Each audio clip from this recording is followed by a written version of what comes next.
स्वागत है आपका देव कंपटीशन क्लासेस के इस YouTube चैनल पर। दोस्तों, आज हम आपको महत्वपूर्ण प्रश्नों के संकलन का भाग 8 देने जा रहे हैं, जो आगामी परीक्षा हेतु काफ़ी महत्वपूर्ण है।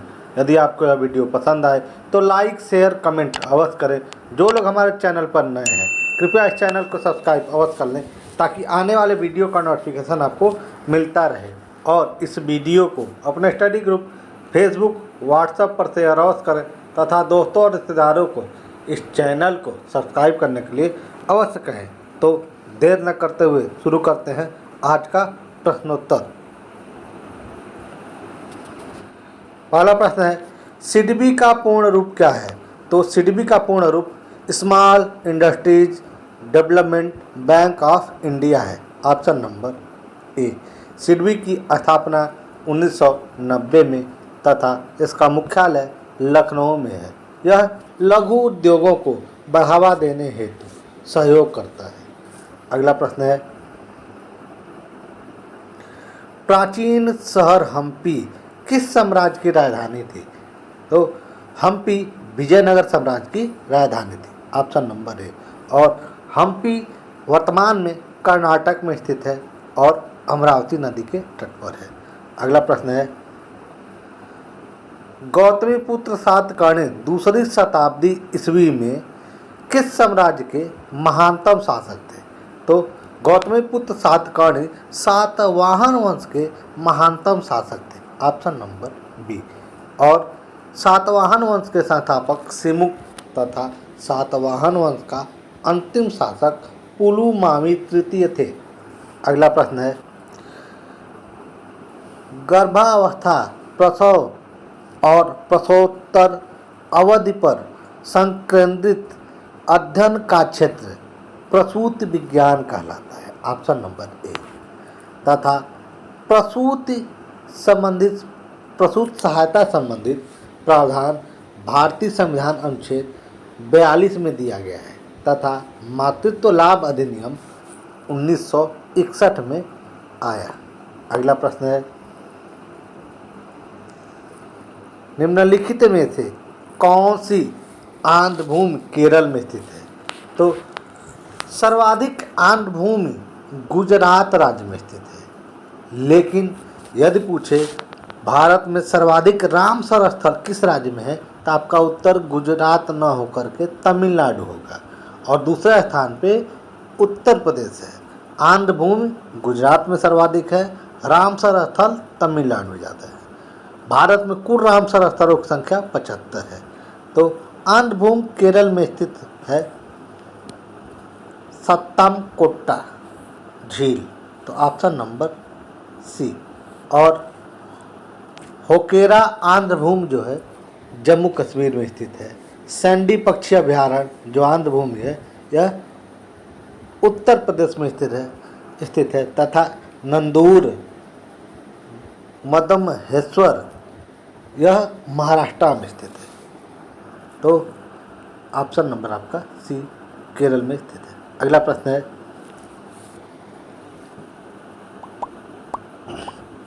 ग्रीष्म काल में रात के पहले प्रहर में दिखाई देने वाला प्रसिद्ध तारामंडल को किस नाम से जाना जाता है? तो ग्रीष्म काल में रात के पहले प्रहर में दिखाई देने वाले तारामंडल का नाम है सप्तर्षि तारामंडल। तो ऑप्शन नंबर डी। अगला प्रश्न है, एस अगस्ट आदर्श किसकी आत्मकथा है? तो ace against odds Sania Mirza की आत्मकथा है। Option number A. तथा playing it my way Sachin Tendulkar की आत्मकथा है। और a century is not enough Saurav Ganguly की आत्मकथा है। तथा नो स्प्रिंग शेरनवान की आत्मकथा है। अगला प्रश्न है,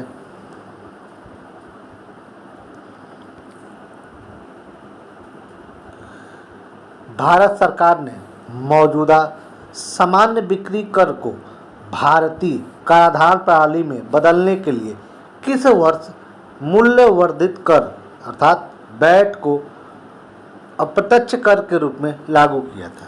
तो भारत में वैट 5 से लागू हुआ है, ऑप्शन नंबर सी।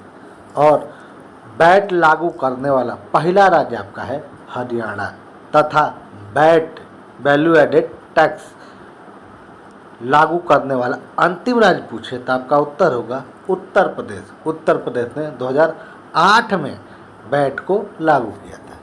अगला प्रश्न है, निम्न में से मनुष्य के शरीर में सबसे बड़ी कोशिका कौन सी है? तो मनुष्य के शरीर में सबसे बड़ी कोशिका न्यूरॉन्स है, ऑप्शन नंबर सी। अगला प्रश्न है, निम्नलिखित में से किस राज्य में कोयले के सबसे अधिक भंडार है? तो कोयला का सर्वाधिक भंडार आपका झारखंड राज्य में, ऑप्शन नंबर बी। और कोयला 4 प्रकार का होता है, एंथ्रासाइट, बिटुमिनस, लिग्नाइट और पिट। भारत में सर्वाधिक बिटुमिनस कोयले का उत्पादन होता है। एंथ्रासाइट कोयला भारत में जम्मू कश्मीर राज्य में उत्पादित होता है, तथा लिग्नाइट का सर्वाधिक उत्पादन तमिलनाडु राज्य में होता है। लेकिन यदि पूछे कोयला का सर्वाधिक भंडार किस भूमि या कुछ भूभाग के अंतर्गत है, तो गोंडवाना लैंड के अंतर्गत होता है। और कोयला का उत्पादन सर्वाधिक करने वाला राज्य पूछे तो आपका उत्तर होगा छत्तीसगढ़। कोयला उत्पादन में भारत की स्थिति पूछे तो भारत दूसरे स्थान पे है, पहले स्थान पे चीन है। अगला प्रश्न है, निम्न में से कौन सा विशुद्ध रूप से आउटपुट डिवाइस नहीं है? तो विशुद्ध मतलब कि केवल आउटपुट डिवाइस हो, मतलब कि यहाँ पे प्रिंटर जो है आउटपुट डिवाइस है जो केवल आउटपुट का ही कार्य करता है। स्पीकर आउटपुट डिवाइस है, और प्लॉटर भी जो बैनर में छापे जाते हैं उसे प्लॉटर कहते हैं। तो यह भी आपका आउटपुट का विशुद्ध उदाहरण है। लेकिन स्क्रीन जो होता है इनपुट और आउटपुट दोनों का कार्य करता है। वर्तमान में आपका मोबाइल ही देख लीजिए, एक छोटे कंप्यूटर का काम करता है, तो आप स्क्रीन टच से उसमें इनपुट भी करते हैं। तो अतः ऑप्शन नंबर डी आपका इनपुट और आउटपुट दोनों का उपकरण है, तो इसे डी विशुद्ध आउटपुट डिवाइस नहीं है। अगला प्रश्न है, तकनीक का प्रयोग किया जाता है, यानी किसमें बड़ी मात्रा में सूचनाओं को संग्रहित करने के लिए लेजर तकनीक का प्रयोग किया जाता है? तो बड़ी मात्रा में सूचनाओं को संग्रहित करने के लिए सीडी रोम में लेजर तकनीक का प्रयोग किया जाता था, ऑप्शन नंबर बी। और सीडी रोम का फुल फॉर्म होता है compact disc read only memory. अगला प्रश्न है, ई कैबिनेट लागू करने वाला प्रथम भारतीय राज्य? तो ई कैबिनेट लागू करने वाला पहला भारतीय राज्य हिमाचल प्रदेश है, तथा हिमाचल प्रदेश में भारत की सर्वाधिक ग्रामीण आबादी पाई जाती है। यानी अगर पूछे कि भारत में किस राज्य में सर्वाधिक ग्रामीण आबादी पाई जाती है, तो उत्तर आपका होगा हिमाचल प्रदेश। और हिमाचल प्रदेश ई कैबिनेट राज्य बना है, तथा एलपीजी कनेक्शन 100% देने वाला पहला राज्य हिमाचल प्रदेश है, तथा ई परिवहन प्रणाली को शुरू करने वाला भी पहला राज्य हिमाचल प्रदेश ही है, तथा हिमाचल प्रदेश की जनसंख्या में सर्वाधिक जनसंख्या हिंदू आबादी है। अगला प्रश्न है, इनमें से किस समिति ने भारत में डिजिटल भुगतान को प्रोत्साहित करने के उपायों से संबंधित अपने सुझाव आरबीआई के समक्ष प्रस्तुत किए थे? तो नंदन नीलेकर्णी समिति ने आरबीआई के समक्ष डिजिटल भुगतान प्रोत्साहित करने के लिए सुझाव पेश किए थे, ऑप्शन नंबर ए। और इसी समिति ने भारत में आधार कार्ड लागू करने का भी सुझाव दिया था। और यदि पूछे कि पहला डिजिटल स्टेट कौन सा, मतलब पहला डिजिटल राज्य कौन सा है, तो आपका उत्तर होगा केरल। पहला डिजिटल कैशलेस स्टेट पूछे तो आपका उत्तर होगा गोवा। और पहली डिजिटल विश्वविद्यालय शुरू करने वाला राज्य, तो उत्तर आपका होगा केरल। अगला प्रश्न है, 10 डिग्री जल संधि इनमें से किससे संबंधित है? तो 10 डिग्री चैनल अंडमान और निकोबार द्वीप समूह को के मध्य स्थित है, यानी ऑप्शन नंबर ए। अगला प्रश्न है,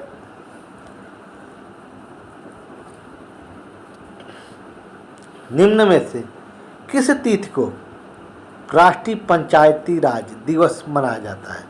तो 24 अप्रैल को पंचायती राज दिवस मनाया जाता है। पंचायती राज को संवैधानिक दर्जा 73वें संविधान संशोधन 1992 द्वारा दिया गया, जिसे पूरे देश में 24 अप्रैल 1993 को लागू किया गया। तो इसी कारण 24 अप्रैल को राष्ट्रीय पंचायती राज दिवस के रूप में मनाया जाता है। और पंचायती राज को संवैधानिक दर्जा देने के बाद इसे लागू करने वाला पहला राज्य पूछे तो आपका उत्तर होगा मध्य प्रदेश। समांतर पूछे कि पंचायती राज व्यवस्था शुरू करने वाले राज्य तो आपका होगा राजस्थान, और दूसरे नंबर पे आंध्र प्रदेश है। अगला प्रश्न है, एंटीबायोटिक औषधि पेनिसिलिन की खोज किसने की? तो पेनिसिलिन की खोज अलेक्जेंडर फ्लेमिंग द्वारा किया गया, ऑप्शन नंबर सी। अगला प्रश्न है, तथा इनमें चेचक के टीके की खोज एडवर्ड जेनर द्वारा किया गया है, और रेबीज की खोज लुइस पास्चर द्वारा किया गया। रेबीज टीके की खोज जो लुइस पास्चर द्वारा किया गया है। अगला प्रश्न है, मस्तिष्क का वह कौन सा भाग पेशियों के संकुचन से संबंधित है? तो पेशियों के संकुचन से संबंधित सेरिबेलम है, ऑप्शन नंबर ए। तथा सेरिबेलम द्वारा पूरे शरीर पर नियंत्रण रखा जाता है। यह मध्य मस्तिष्क का भाग है। अगला प्रश्न है, अफगानिस्तान की संसद को कहते हैं? तो अफगानिस्तान के संसद को शोरा कहा जाता है, ऑप्शन नंबर सी। और सीनेट जो है अमेरिका के उच्च सदन को कहा जाता है। तथा पाकिस्तान के अगर संसद का नाम पूछे तो मजलिस ए शोरा, और विश्व में सौर ऊर्जा से संचालित होने वाला पहला संसद पूछे तब भी मजलिस ए शोरा है, जो पाकिस्तान के संसद का नाम है। और मजलिस जो है मालदीव के संसद का नाम है। अगला प्रश्न है, निम्न में से कौन सी गैस उत्कृष्ट गैस कहलाती है? तो helium, neon, argon, krypton, xenon, radon या नोबेल गैस या उत्कृष्ट गैसों की श्रेणी में आते हैं। तो इसमें आपका हीलियम जो है उत्कृष्ट गैस है, ऑप्शन नंबर सी। अगला प्रश्न है, निम्नलिखित में से किसने 1837 में पहली बार ब्राह्मी लिपि को समझा था? तो ब्राह्मी लिपि को पढ़ने वाला पहला व्यक्ति आपका है जेम्स प्रिंसेप, ऑप्शन नंबर ए। यदि पूछे अशोक के शिलालेखों को पढ़ने वाला पहला व्यक्ति तो जेम्स प्रिंसेप ही हैं, जिन्होंने ब्राह्मी लिपि को पढ़ा था, वह भी अशोक के अभिलेखों के माध्यम से। अगला प्रश्न है, फीफा विश्व कप 2026 का आयोजन होने वाला है, यानी 2026 में कहाँ इसका आयोजन होगा? तो फीफा विश्व कप 2026 का आयोजन अमेरिका, कनाडा और मैक्सिको में होगा, ऑप्शन नंबर डी। और 2022 में इसका आयोजन कतर में हुआ, जिसका विजेता अर्जेंटीना है। और 2022 से पूर्व 2018 में आयोजन रूस में हुआ था और उसका विजेता फ्रांस था। फीफा की स्थापना 1904 में, जिसका मुख्यालय ज्यूरिख स्विट्जरलैंड में है। अगला प्रश्न है, भारतीय संविधान का कौन सा अनुच्छेद लोगों के कल्याण को बढ़ावा देने के लिए राज्य को एक सामाजिक व्यवस्था बनाने का निर्देश देता है? तो राज्य को सामाजिक व्यवस्था बनाने का निर्देश अनुच्छेद 38 द्वारा दिया गया, ऑप्शन नंबर डी। तथा अनुच्छेद 44 में समान सिविल संहिता को लागू करने का प्रावधान दिया गया है। और अनुच्छेद 42 में प्रसूति लाभ संबंधित प्रावधान दिया गया है। और अनुच्छेद 45 जो है 0 से 6 वर्ष के बच्चों है तो शिक्षा संबंधित प्रावधान दिया गया है, जो राज्य को निर्देश दिया गया है कि इनके शिक्षा का प्रबंध करें। अगला प्रश्न है, दिसंबर 1885 में भारतीय राष्ट्रीय कांग्रेस की स्थापना किस स्थान पर की गई? तो भारतीय राष्ट्रीय कांग्रेस की स्थापना 28 दिसंबर 1885 में बॉम्बे में किया गया, ऑप्शन नंबर ए। और इसका पहला बैठक ग्वालियर टैंक स्थित गोकुलदास तेजपाल संस्कृत विद्यालय में किया गया, जिसके अध्यक्ष WC बनर्जी थे, व्योमेश चंद्र बनर्जी। और यदि पूछे कि पहले बंगाली अध्यक्ष कौन थे तो व्योमेश चंद्र बनर्जी थे। लेकिन कांग्रेस का उस समय मूल नाम कांग्रेस नहीं था, इसका नाम उस समय भारतीय राष्ट्रीय संघ था। इसका नामकरण कांग्रेस दूसरे अधिवेशन 1886 में दादा भाई नौरोजी द्वारा रखा गया। अगला प्रश्न है, निम्नलिखित में से कौन सा महासागर दुनिया का तीसरा सबसे बड़ा महासागर है? तो महासागरों का क्रम पहले स्थान पे प्रशांत महासागर, दूसरा है अटलांटिक महासागर, तीसरा है हिंद महासागर, चौथा है दक्षिणी सागर। तो आपका तीसरा स्थान पे हिंद महासागर। यदि पूछे कि सबसे गहरा महासागर कौन सा है, तब भी आपका उत्तर प्रशांत महासागर है। यस आकार का महासागर तो अटलांटिक महासागर।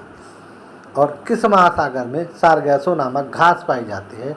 तो अटलांटिक महासागर, जो उत्तरी अमेरिका और दक्षिण अमेरिका के मध्य स्थित है, तथा यूरोप भी इसके मध्य में, यूरोप और उत्तरी अमेरिका के मध्य।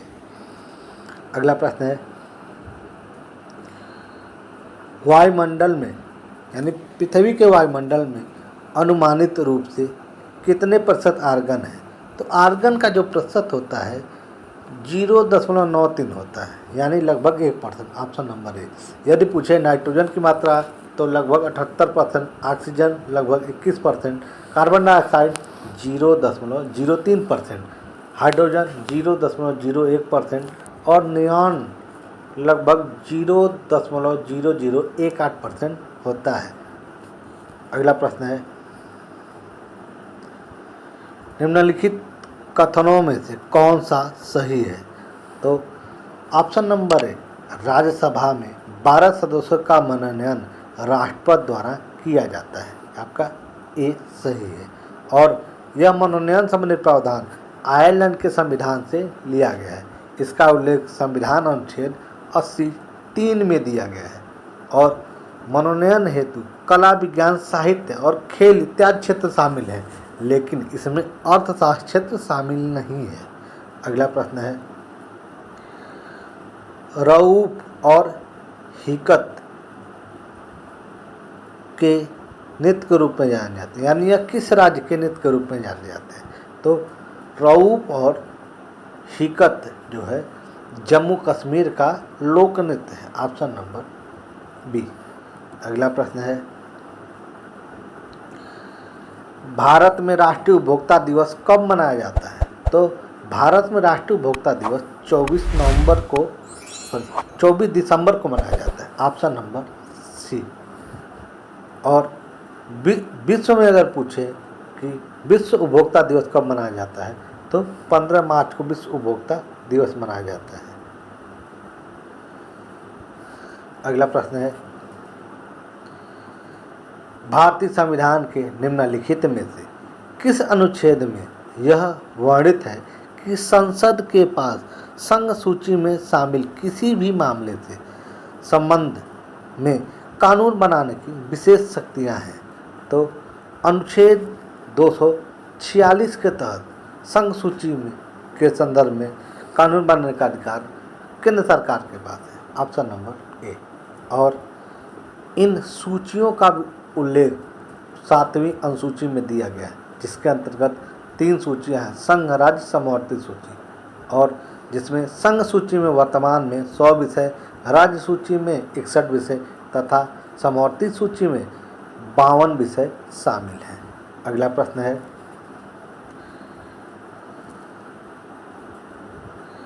निम्नलिखित में से किस वर्ष में अंग्रेजों के द्वारा बहादुर शाह द्वितीय को सिंहासन से अपदस्थ कर रंगून निर्वासित कर दिया गया था?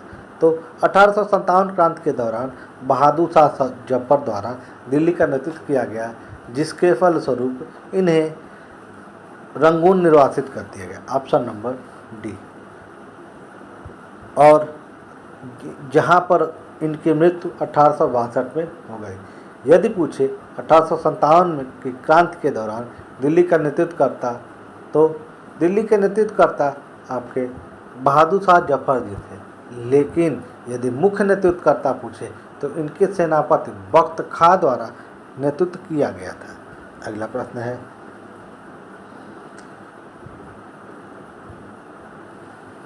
ग्राहकों को ऑन डिमांड उपयोगिता आधारित कंप्यूटिंग सेवा प्रदान करने के लिए वितरित कंप्यूटिंग का एक प्रतिमान है।